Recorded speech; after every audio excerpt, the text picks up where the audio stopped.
What's going on, everybody? This is Gainz Gaming. Today we are talking about farm accounts. You can see right now I have my farm colony on screen. These are my 7 farms. And today we're going to be talking about the best ways to optimize your farms in order to gather the most amount of resources for your main account or use them as battle farms. And one thing that I like to do with 2 of my farms, because with 7 of my farms, I can't really, guarantee that I can kill off all my troops on all 7 accounts. And so right now, I really only prioritize like 2 or 3 of my accounts that I would consider as battle farms. And that is going to be my Gainz Gaming 2, Gainz Farm 3, and Gainz Farm 4. And you can see these ones are also the highest amount of power. As we go, we get a little bit lower. Some of these have been zeroed in the past, and so it's a little bit different. But one thing I want to show you guys, like with the battle farms, for example, like on this one, Farm 3, you can see I have just over 4 million units. Working on just training T4 right now. And then if I show you this account, since it's not in the alliance currently, I can just go ahead and scout it and show you guys what it looks like. So you can see 4.7 million units, almost all of which being T4. 1.5 million T4 infantry, 1.1 million T4 calves, and almost 1 million T4 archers, and almost 1 million T4 siege. So using battle farms is very, very beneficial when it comes to, like mass filling structures or rallies or anything like that. So one thing I like to do is just use a couple of my farms to do that. And the main reason why is because training T4 is so expensive. I'll show you guys on one of my other accounts here just how expensive it really is compared to using T1 just to get the daily objectives, which is what I do now on most of my accounts. Just because like I don't need the T4 on the accounts anymore.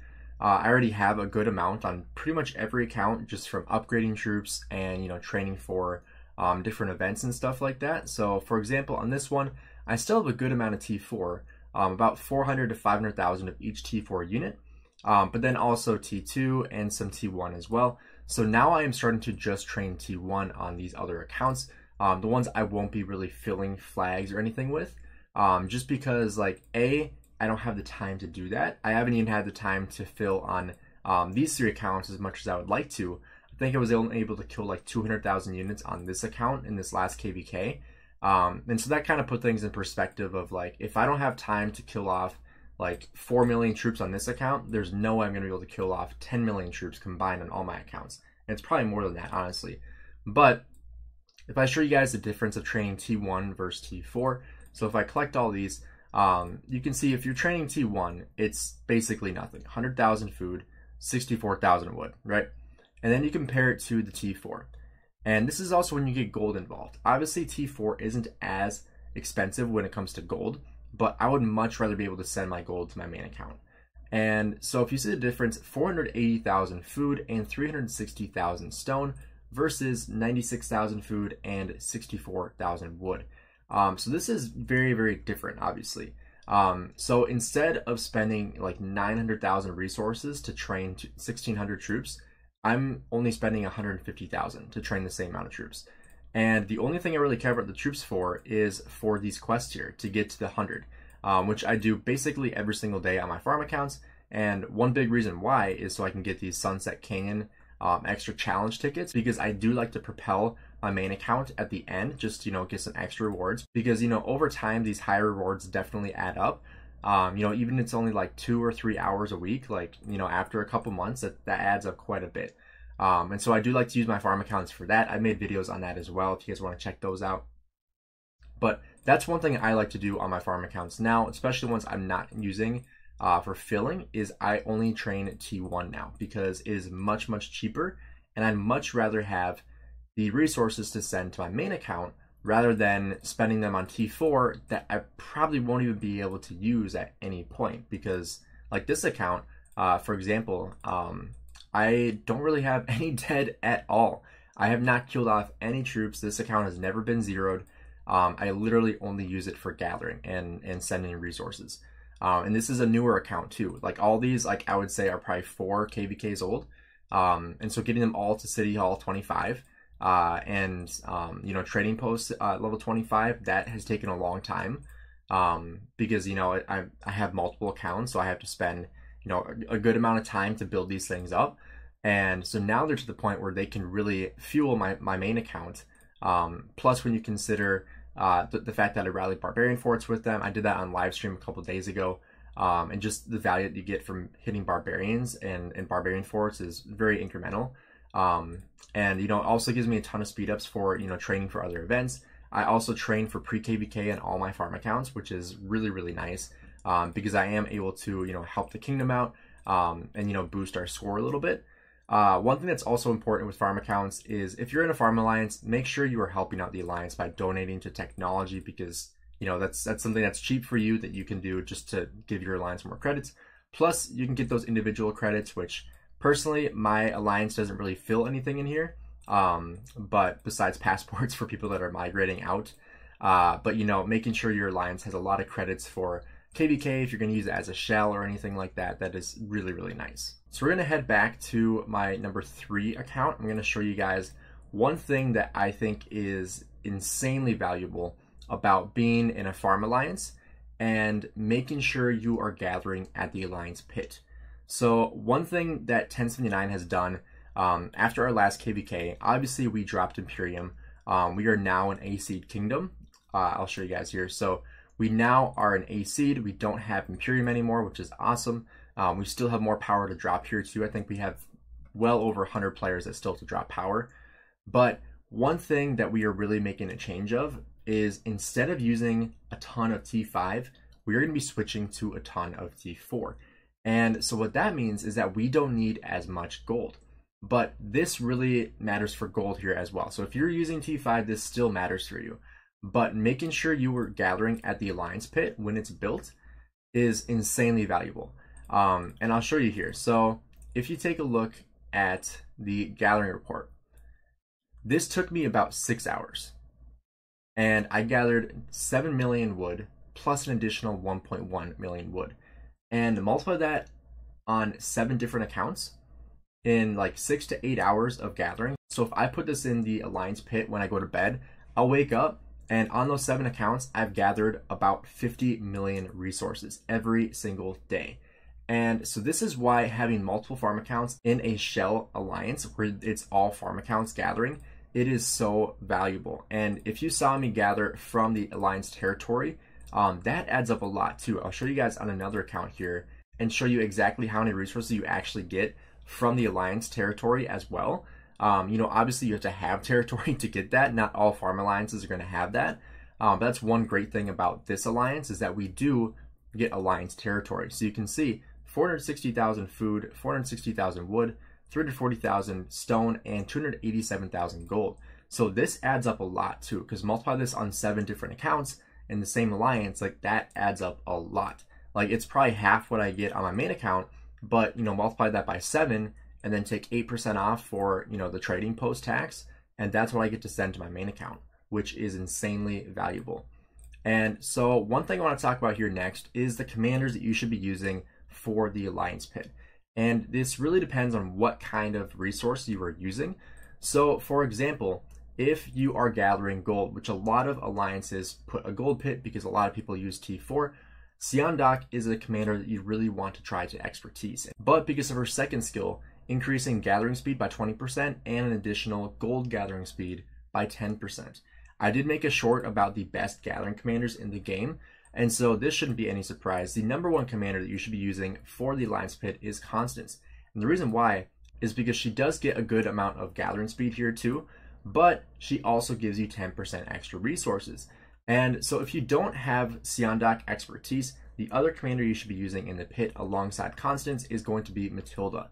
And that is because Matilda also gives you 10% extra resources. And she also increases your gathering speed here as well, especially if you are gathering anything but gold. And so using Constance, Matilda, if you don't have Seondak expertise, is the best way to go. A lot of people tell me Joan of Arc should be the commander you should be using in the pit because she gives 25% gathering speed bonus. But the thing about Joan of Arc is that she does not give any extra resources. And so sure, you are gathering 5% faster, but you're losing out on 10% extra resources. And the other thing you have to consider is that if you're gathering faster, if everybody in the pit is using Joan of Arc, then everybody's gathering faster and the pit goes away faster. Because if you have a commander that's gathering at this stone deposit, for example, the faster you gather, the faster the stone dissipates, the faster it goes away. And so if everybody is using a 25% versus a 20% in gathering speed, the pit's going to go away faster. And then the people who are using the 10% extra resources are going to get less. And you actually get better resources if you use the commanders that give you 10% extra resources rather than the commanders that give you bonus gathering speed. So that is why Joan of Arc is not as good at gathering, because she does not give the extra resources. So the two commanders you should be using for sure are going to be Constance and Matilda. And then once you get Seondak Expertise, that's who you want to use instead of Matilda. Those are the pit commanders you should be using because they give you the best rewards. When it comes to gear, I don't have as much gear on all my farms, but I will show you on my biggest farm account that I do have quite a bit of gathering gear on here. So I'll show you guys exactly what you should be trying to prioritize for your gathering gear. Obviously with farm accounts, it's a little bit different because you don't want to spend a ton of gold. So one thing I would recommend you to do is if you are ever planning on migrating, or if you're planning on migrating soon, then you should try to craft all of your gathering gear. You can see right here, I have everything but the glove. That's actually one thing I didn't know I was missing, which is why it's nice to make videos like this, because I can actually look and see if I'm missing anything. You can actually see I don't have the blueprint for the gathering glove. And so this is the glove that you would want to get, the Claws of the Forest Guardian. You can see I do not have it unlocked, but it does give an additional 6% gathering speed. But one thing that's really nice about this set as well is that from the 4-piece set, you are going to get an additional 5% of extra resources. So that's one thing I'm trying to get, is the glove, in order to finish this 4-piece setup and get the additional 5% resources every single time I gather, which is what I have on my main account. Plus, getting Peter's Sickle is nice as well for the 10% gathering speed on your farm accounts. So you can get that from the KVK Sunset Canyon shop. The Lost Canyon shop is where you can get Peter's Sickle. And so picking this up is very valuable as well, because if you multiply that by all your farm accounts, you're gathering a lot faster, not only in the pit, but in other nodes as well. I know a lot of people that do gather a lot better than I do. And what I mean by that is they will gather at a node and they'll set a timer for when that node is going to finish on their farm accounts, and then they'll go back and do another one and another one, another one. They'll gather like 8 times a day. Personally, I gather like twice a day at the most. And so, it's obviously way better to gather consistently every single day. But as long as you can get your farms out like twice a day, that is really, really solid. So next I want to talk about the pros and the cons of having a farm colony. You'll see a lot of people have farm colonies. And the biggest reason why you want to have your cities close together when you have your farm accounts is because in this case, you can teleport your main account right here, and it's so much easier to transport all of your resources. One thing that you really want to be sure of, and this is probably a con, is like in this case, I do have an open territory right here where anybody in this zone can teleport. So you really have to make sure you are not in a rogue zone. If there's any rogue that can get to your farm accounts, you are in the wrong zone. You have to get to a safe zone. And so thankfully, this zone has been safe for multiple KVKs. There has never been a rogue in this zone, thankfully. But if there was, I would be able to get out of this zone pretty easily and get into another safe zone. Farm accounts are not allowed in zone 3 in most kingdoms, which, it makes sense because otherwise the farm accounts are going to take all the good nodes. But making sure your farm accounts are in a safe zone is really, really important. The other biggest con I would say comes from having your farm accounts really close together is that the nodes run out. And what I mean by that is, like, typically you're going to look for level 6 and level 5 nodes of each resource. Like some people like to gather like food on one, wood on another, stone on another, gold on another. Some people like to mix it up. Personally, I don't really care which one I gather on each account. I just gather resources that I need. So like on my main account, like going into this last KVK, I had like 600 million more wood than I had food. And so I was gathering mostly food on my farm account so I could send those to my main account because that's what I needed the most. And so that's what I was gathering. So that's one big downside, is that the nodes run out, especially if you are near other groups of people too. You can see like in this zone, I'm kind of over on my own. Most people are over by the one troop and the actual pit. But personally, I like to be a little bit further away. I'm fine walking a couple minutes to the pit and to the 1 troop fort, but I'd rather be a little bit on my own so I can have more barbarians and more resource nodes by myself over here. But like I said, the downside is as you start to gather, so like if I were to go gather at this level 6 node, then on my other accounts, as I go to number 3, number 4, number 5, and so on, there's less and less nodes to go around. So sometimes by the time I get to my last account on number 8, I'm gathering at level 4 nodes rather than level 5 or level 6 because there just aren't any anywhere near me. And I don't want to walk 10 minutes to a node and then somebody else take it and then I don't get any resources. So that's one of the biggest downsides to having them close together. But personally, I think if you are using them to farm barbarian forts and barbarians in your downtime, it definitely outweighs the downside of being close together like this. Because the incremental resources that you get from those level 2 resource packs, I already opened these on my farm account and sent it to my main account. But I'll show you on my number 3 account just how many resources you get from rallying barbarian forts, because I was doing this in my live stream talking to people, and people are like, holy crap, that's like way too much work. But honestly, it's like 3 minutes of work to get all my farm accounts rallying barbarian forts and joining each other's barbarian forts.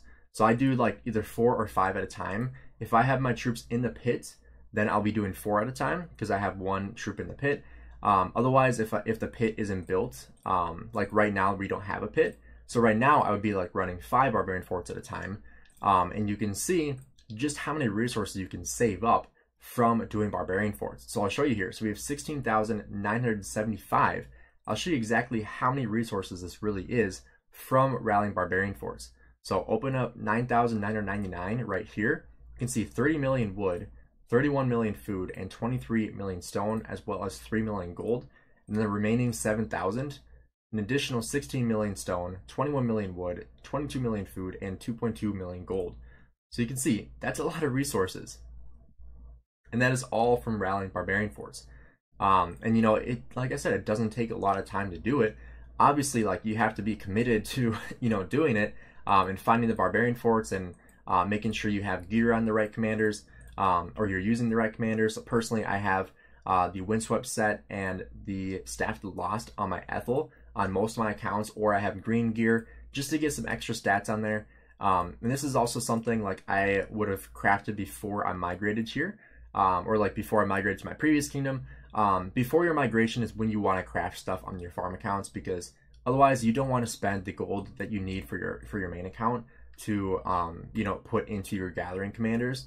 And then also like refining stuff too, if you have the extra materials and the extra blueprints to refine, that's really nice as well if you're going to migrate somewhere. So that's something you can also tie in if you are planning on migrating anytime soon, is knowing that on your farm accounts before you migrate those, you should spend all of your gold because you don't need any more. And so that's a good opportunity to use up your gold before you migrate. And one final thing I want to talk about is city defense.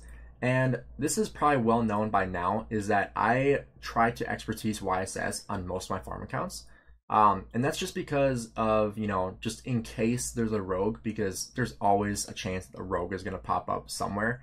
You know, like for example, in 1079, we're basically kicking out over half the kingdom in order to drop into A seed.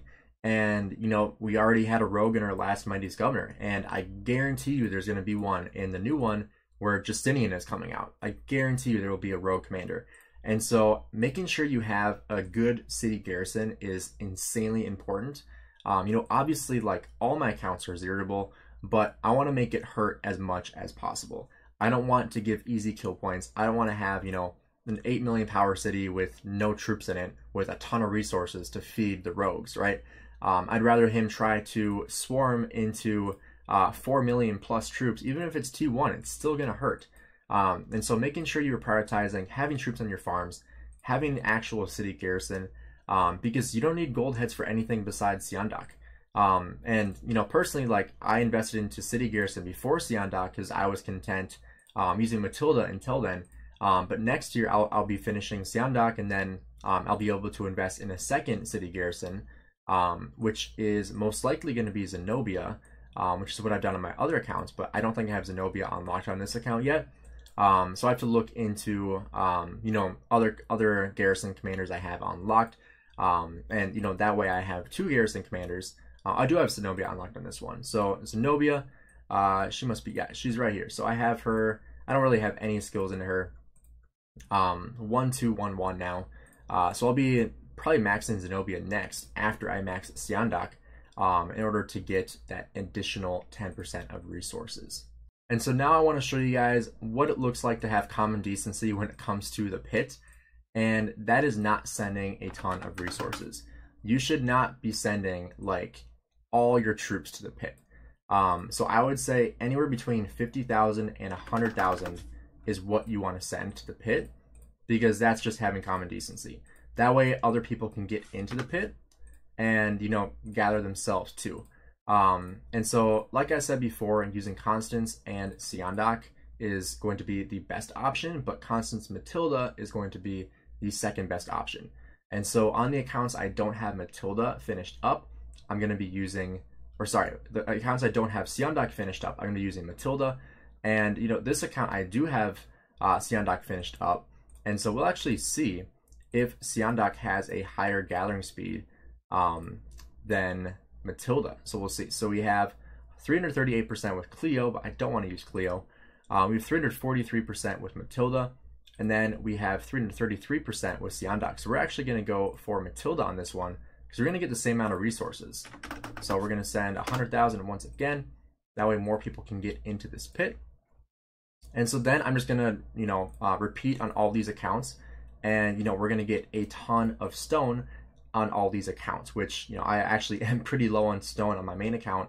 Ever since I started using a bunch of cavalry and archers, I always just used infantry in the field, really, like, because I was an infantry main. And now I actually need stone, which is kind of funny because I've always been like, oh, well, anybody need my stone? Because I don't need it. And now I'm to the point where I actually need stone. So this actually works out really, really well for me. So, so this is one thing you really want to make sure you're doing, is sending all your farms to the pit, getting all those resources that you need, and really prioritizing those battle farms if you are planning on doing that. If you guys enjoyed this video, please drop a like and subscribe. Let me know in the comments below what you guys think, and let me know how many farm accounts you guys have on your account. Thanks for checking out the video. Have a good one.